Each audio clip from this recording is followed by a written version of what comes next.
What if I told you that in the next 20 minutes, you'll be able to acquire the single most important skill of a fashion illustrator?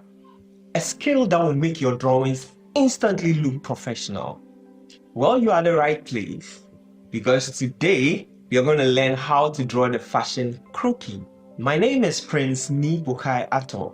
I'm a Ghanaian and the founder of the Nopa Fashion Illustration Academy.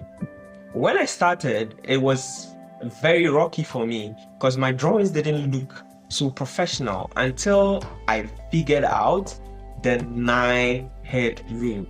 And that is what we are going to do today. It changed everything for me. My promise to you is this. At the end of this lesson, you'll be able to draw a professionally looking fashion figure. Let's get started. Okay, so we start by learning how to draw the fashion croquis, all right, or your fashion figure. Now, this is a human model that you're going to create a drawing of that you can actually put your designs on and represent it to your clients or your tailors. All right, now the tools we are going to use are just simple pencil. You could use one pencil, but I want to have a variety of thickness in my lines. So I have a very hard pencil. Usually these pencils are called the H pencils and they have very lighter shades. Now this is also a B pencil. It's actually a 2B pencil, which means that it is actually darker than this one. So anytime I want to go for darker lines, I go for the darker pencil. I have a ruler, an eraser, and a sharpener. Now to do the 9-head method, you first need to rule a vertical line, right? A vertical line. Now this vertical line, okay, I'm going to use my light pencil throughout this part. I do my vertical line, and now I am going to use 1 inch for each head. Now the 9-head rule means that it's taking 9 heads stacked on top of each other to form the full figure of a human model. Okay, but in real life, an average height of a human is usually 7.5 heads. But we usually try to use the 9-head method because we want to have an elongated figure. Usually that is usually more preferred when it comes to using designs, and that's why even models are usually tall. The preferred models are usually tall. All right, so now we divide these into 9 sections. All right, you have to divide into 9. Since my ruler cannot go all the way down, I'll start from 2 to 12. From 2 to 12. So that means I'll have 10 graduations. So I'll have from here will be 0, here will be 1, 2, 3, 4, 5, 6, 7, 8, 9, and 10. So now that we have all these 10 separations, I'll rule them all out, horizontally.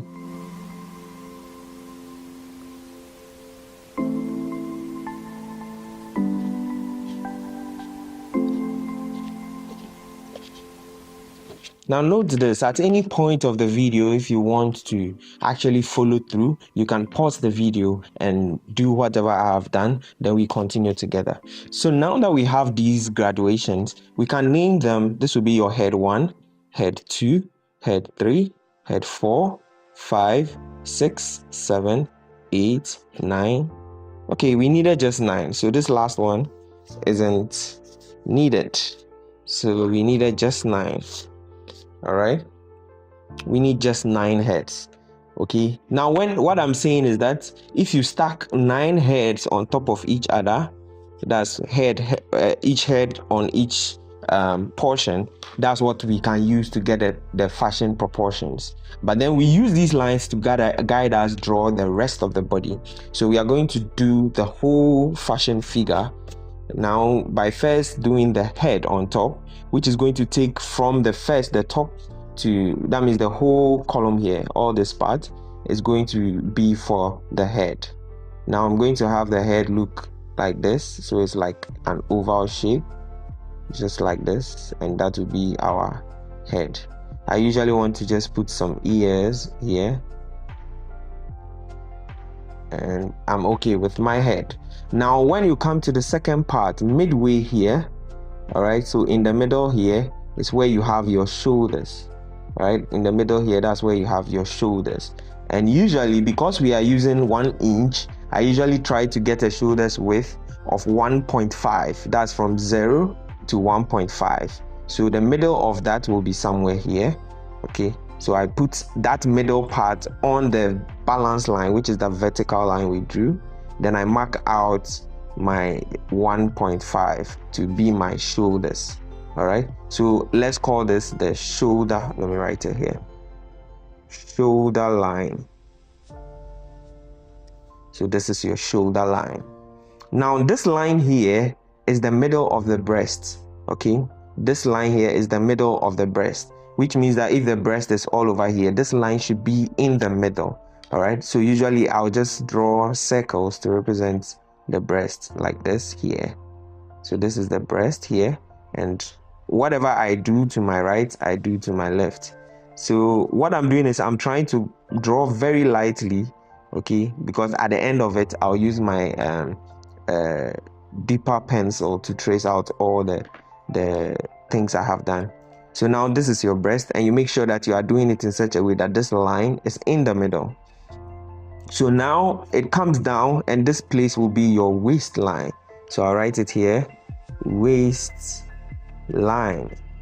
This is your waistline. All right, now usually the waist is actually smaller, so what we do is that we I want to reduce it to 1 inch. All right, and that will mean that I'll put ½ inch at the balance line and mark out my 1 inch like that. All right, so now since we have the shoulders and the waist, I'll join them with a vertical line like that. And you do realize that it cuts into the breast that I have created, but it doesn't matter. All right, so we have different size of bust of different females. Now 1/3 between this line and this line. So when I say 1/3, it means if you divide it into 3, 1 part, okay, you draw a line over there very faintly, and that's what we will call the hip line. Okay, that's what we'll call the hip line. Now the hip line actually comes, it's a little wider. Okay, sometimes it could be the same width of the shoulder or a little wider. Some ladies have wider hips, but I'm going to maintain the shoulder width apart. So I'm going to do 1.5 again, so somewhere here. All right, oh shoot, all right, yeah, here and here. So I then connect these ones together again as my hip line. Now that you have that, this part over here is your crotch, okay, where your private part is. All right, so we then connect from the hip to the crotch like this, from the hip to the crotch like that. So then we have shoulder, crotch. Now we come to the legs. Okay, so now we are doing a stiff figure where the legs are vertical, they just go straight down. All right, so what I'll try to do is that I use this to emulate the leg, right? So now that means the leg is coming straight down. Now on this line, which is between head 6 and 7, all right, this line here is where your knees are. So what I do is that I'll draw knees, okay, a little wide but not too wide. Okay, so I do knees, and whatever I do to my right, I'll do to my left. So this is the other leg, and this is where the knees are. Follow very carefully. Right, so if these are my knees, I can extend this leg down again, and this will be my ankles, which is smaller, quite smaller. This one too also comes down, and that's my ankle.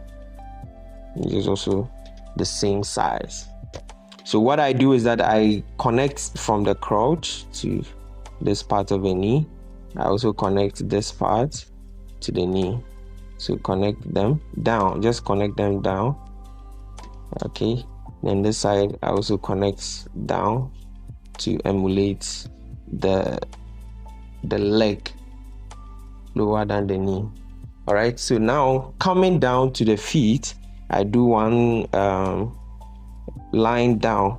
Now usually models are in heels, okay? Models are in heels, and so that's what we use that last head that is down there to emulate. So that last one is at the feet on heels. All right, that's why the ankle is all the way up here. Now in order to do this, we bring this part down, and when it's almost on the line here, we branch it to meet that straight line we drew first. We do the same thing for this part. When it's almost down, then we join it here. Now on the other side, we let it go away from the line just a little bit, and in the same way, when it's getting close, we join it to the line. The same thing over here, it goes just a little bit, then we join it. I think this one went too much, so I would actually correct that. Right, so just a little like that, and we have the feet. Okay, so let's add the limbs. So if this is the shoulder, all right, I'll use circles to emulate that. The hands are coming just right beside it. All right, we are just trying to get the hands right beside it.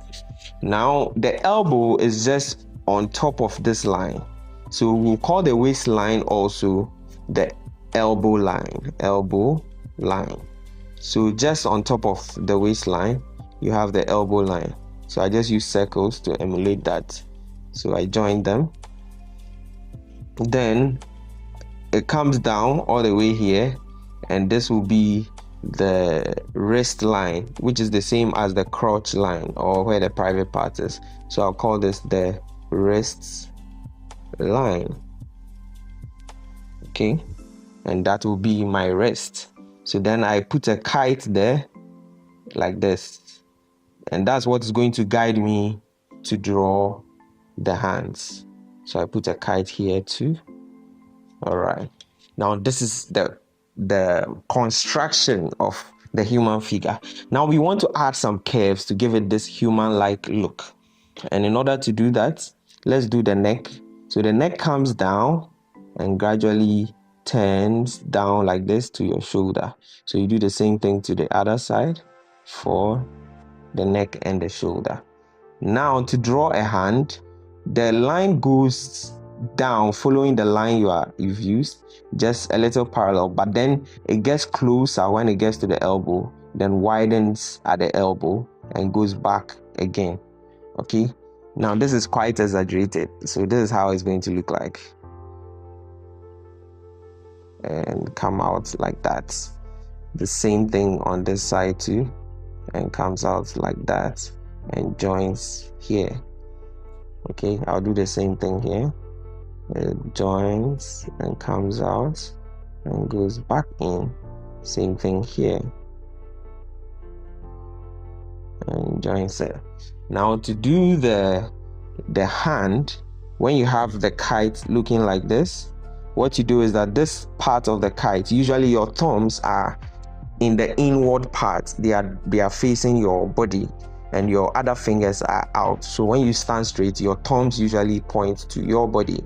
All right, so you have the thumb like this going this way, then you create a line like this that follows this. So this one goes all the way down and joins this, right? And that's how we create the hand. So sometimes you can even divide it if it's too big, just to create more fingers. So I'll do the same thing to the other side, which means that this part will be the longer part and this part will be the shorter part for the thumb. So it goes this way and this part goes that way.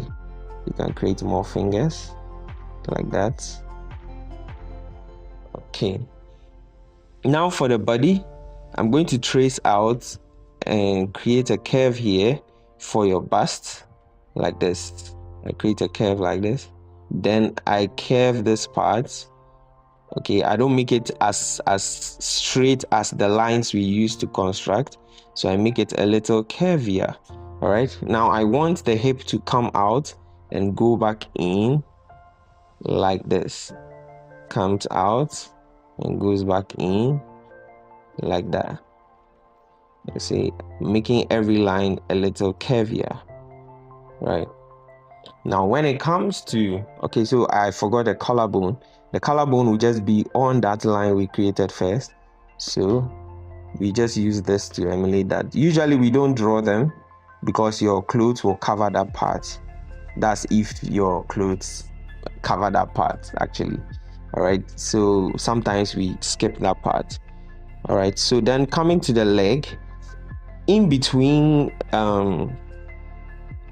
so that's in the seventh head, the middle part of the seventh head, that is where your calves are, and that is where your leg is the widest. Okay, so the calves is the widest part. So when you join this part, it goes a little out, just a little, and comes back in. The same thing to the other side, just a little, and comes back in. So when you create that, you know that you have calves. So depending on how big the calves you want them to be, yeah, you would actually go out like that, and you have your feet.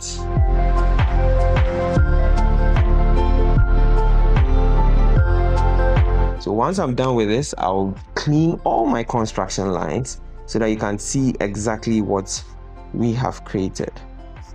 I've cleaned all the construction lines.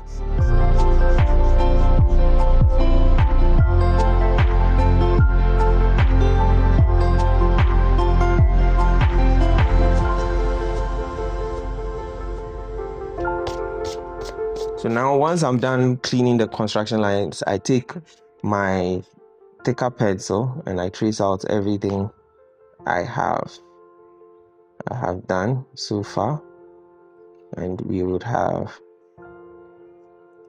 this.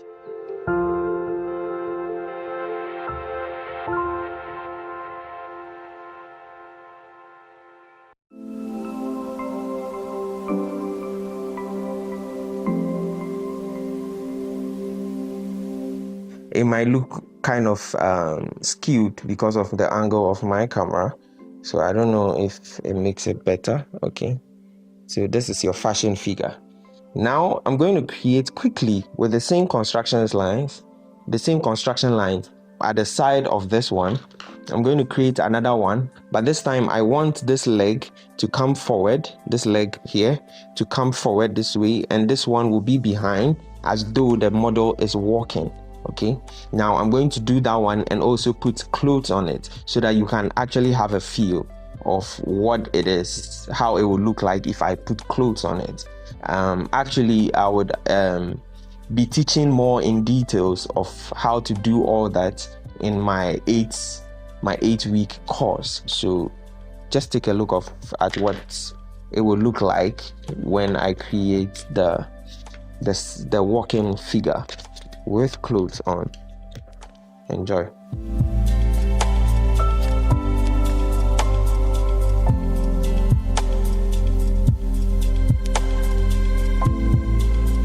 So I wanted to pause and let you know something here. So for instance, usually when we want to create a style or a movement, usually those things are created with the shoulder and the hip. The shoulder and the hip. So then what happens is that they usually tilt. Okay, so when you have a slight tilt on the shoulder, like something like this, then you have a tilt in the opposite direction on the hip. So if the shoulder tilts this way, the hip tilts the other way. Okay, so if you have the shoulder tilting this way, the hip will tilt the other way around. Okay, so now let's get back to what we are creating here. All right, so if this is the shoulder, I'm going to tilt it just a little bit. So that shoulder usually doesn't tilt as much as the waist. So I have the shoulder tilt this way. So this is the waistline, and the hip line will be somewhere here. So this one tilts in the opposite direction.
Okay, so this is how it turned out to be. I forgot to actually talk about certain things. That's with how I do my shading, how I do my rendering of fabric, folds, and all those things. But they will be explained in detail in my 8-week course. That's all these other things will be explained in details. So another thing too is that when the leg is behind, it becomes shorter because it's a little further from the person looking at it. That's how we create the illusion that the person is walking. All right, so this is the clothed croquis, and this is the unclothed croquis we did earlier on. Amazing! You have learned in 20 minutes what it usually takes artists months to figure out. Then I'll have to ask you this question: what next? How would you be able to render silk or lace? How would you be able to capture movement or stylize your figure? How would you render a fabric texture? How do you develop a signature style that gets you noticed? That's the gap between someone who can draw and someone who is a professional fashion illustrator. And bridging that gap is the reason I created Nopa Fashion Illustration Academy. In 8 weeks, you would be able to learn everything you need to know about fashion illustration, from learning how to draw the croquis in different positions, in different styles, in different poses. You will be able to learn how to draw them digitally, that's with your laptop or your tablet. And when it comes to pricing, it's a one-time payment of 500 Ghana cedis or $40 or 60,000 naira. But then we have our early bird package, which ends on the Wednesday, that's 15th of October, that you can grab for $20 or 250 Ghana cedis or 30,000 naira. Grab it right now. Now, once you join our class, there will be weekly updates, weekly mentorship and feedback, so that whatever thing that you have learned during the week will be able to clarify. If you don't understand certain things very well, we would have time to actually go through whatever you have learned for that week and make sure that you are ready to go to the next week. So you don't just follow classes, but you are able to actually learn and develop yourself. So we make sure that before the week ends, we have a lot of assignments. We'll have weekly meets where we can all get the understanding of what we are doing, so that whoever is left behind will get carried along with us and no one is left behind. We also have a platform where all your learners, all the people who are learning with you are on, where you can all share ideas. You can actually share where you are having difficulty, and someone who is actually advancing will be able to help you out in that area, and vice versa. Also, will help you get your own personal portfolio. Now, when we talk about portfolio, some people don't know what it is. It's actually what you can show for yourself. Now, if you are a fashion designer and someone asks you, I want to see your work, how do you show that? You show a portfolio. Now, we would show you how to get all that ready. Now, if you have your portfolio, there is another thing we will show you how to do, and it's how to develop your own website, and it's free. We will help you develop a very professionally looking website where you can showcase whatever you have on your portfolio. In 3 weeks, I was able to show one of my students how to draw and even have their portfolio. So right now they have their own website that showcases their work. Also, we will take you through mastering digital tools, because you can learn to draw with your hand, but what about the digital tools? Once you're able to learn the digital tools, you'll be able to have digital representation of your artwork. And so we will take you through how to use Procreate, how to use Adobe Illustrator to get professionally looking fashion figures. Also, to support your learning, once you join the class, you would have access to over 20 books that would guide your learning process. Now, these books will guide you even after our lessons, that whatever thing you have forgotten, you go and refer to your books and you're sorted out. Also, we'll give you a graduation certificate. So when you are able to successfully finish our course, we will award you a certificate from Nopa Fashion Illustration Academy.